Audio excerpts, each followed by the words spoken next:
Hi, I'm Bo Huffman from the Hastings and Kearney GNCs. We're here to help you live well each and every day. So whether you're looking for a good quality multiple vitamin for the family, a fish oil for your overall health and wellness needs, to sports nutrition, weight loss, whatever your goal, we're here to help you live well each and every day.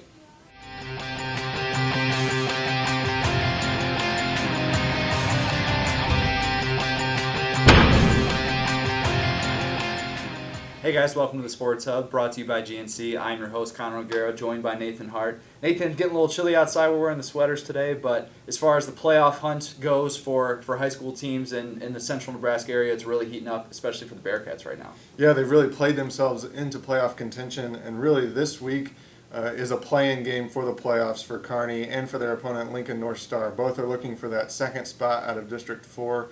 Both are 2-1 right now in the district. Kearney's really established themselves defensively. Over the last 5 games, they've allowed 13.8 points per game. They'll be tested again against a Lincoln North Star team that has a really good running back in Austin Rose, a D1 recruit. He was hurt at the beginning of the season, but he's back.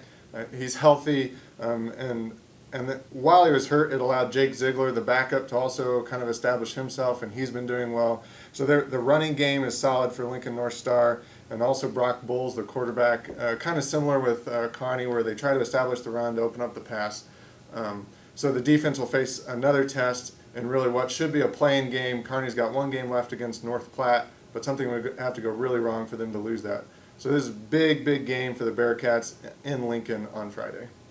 And Kearney Catholic will take on Chase County this Friday night. Stars are, of course, coming off of their first loss of the year, a 27-20 overtime loss at the hands of Cozad, who is really emerging this year in C1.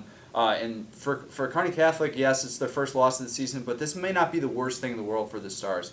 A young team that hasn't really played in that grinded-out type game where they've had to play and battle and get a play late in the fourth quarter to win. So not exactly the worst thing in the world for the Stars, but they did get some positives out of this game. Jake Paulson, who is about as good as there is in C1 as far as tailbacks are concerned, he was held to a touchdown until overtime. So that Kearney Catholic defense really played well. Offensive line, a young offensive line, played well against one of the best defenses in C1. Got Thomas Connolly going, kept John Masker upright, and allowed Blake Holtmeyer to make some plays downfield. So there were definitely some positives to take away from this game for the Stars. They did hold that 20-7 lead in the fourth quarter. Just a few plays, a few miscommunications on defense that cost them that. And that's a really good indicator for the type of talent they're gonna see if they want to make a run deep into the C1 playoff picture. So they're going to look to get back on a roll against Chase County this weekend, a team that they beat 35-0 last year. So wouldn't be surprised to see the Stars come out and get off to a really good start. Just get that loss kind of out of their minds. So it'll be interesting to see the way that they bounce back and to see the way that they kind of handle this loss going forward. We've also got a game in Southern Valley and Ravenna where the two teams probably are looking at each other and glad that they're playing each other. Yeah. Both teams are 2-4, but their schedules have just been absolutely brutal. Southern Valley's 4 losses have been to teams with a combined 22-2 record.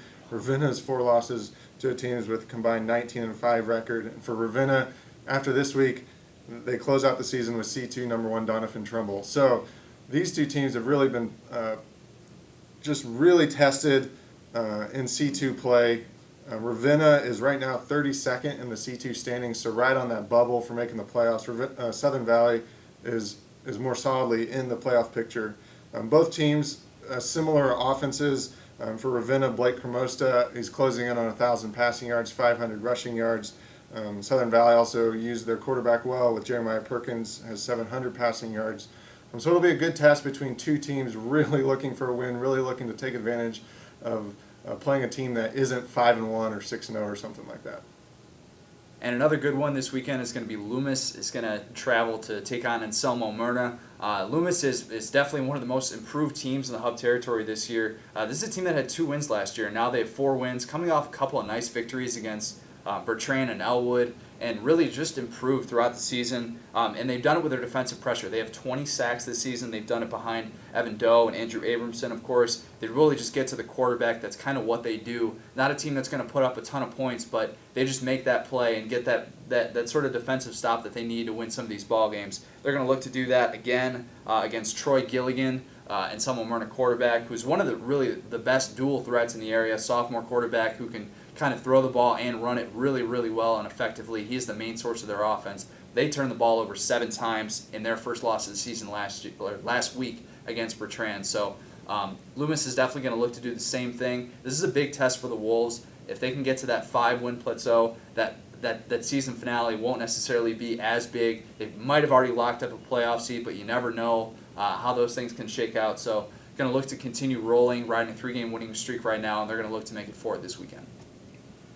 And the Huskers will have another bye week this week. It's their second bye week in 4 weeks, kind of an odd scheduling thing. But they're coming off of a 44-7 victory at Purdue. And it was a boring game probably for Husker fans after that one was decided in the first half. And I say boring because the guys up front did their job. Amiradula had another big day. Ron Kellogg came in after Tommy Armstrong had some early struggles and kind of settled the offense down. Defense played really well. But this team has questions now going into this bye week, especially at offensive line. Spencer Long had an injury in the second quarter, injured his knee, and he will have surgery that could likely end his Husker career. So Huskers definitely have some questions to answer up front. Yeah, this is an offensive line that's been helping the Huskers with 285 rush yards a game. They're tops in the nation with 3 sacks allowed. Just kind of really the offensive identity has been through this line, especially with the quarterback shakeup. So over these next 2 weeks with Mike Moody coming in, filling in, they're just going to have to find their footing just with the adjustments that to keep up with that identity and keep the Huskers offense rolling. Yeah, and it's going to be really important for the Huskers to get going, especially if Taylor Martinez can't play in that Minnesota game. We don't know what his status is going to be. Bo Pelini said today it's kind of just a day-by-day thing, so we'll have to monitor that situation going forward. Huskers did get some help this past weekend from Penn State, who got a big 4-overtime win against Michigan. That was a pretty epic game, and that really sets the Huskers up well to take care of, to possibly get to the Rose Bowl now that Michigan has a loss under their belt, and they definitely have a tough schedule going the rest of the way. So Huskers going to look to get rolling in a couple weeks from now. And UNK will take on Lincoln University this weekend. Lopers are coming off of a 31-0 loss at the hands of Scottie Pippen and the University of Central Arkansas.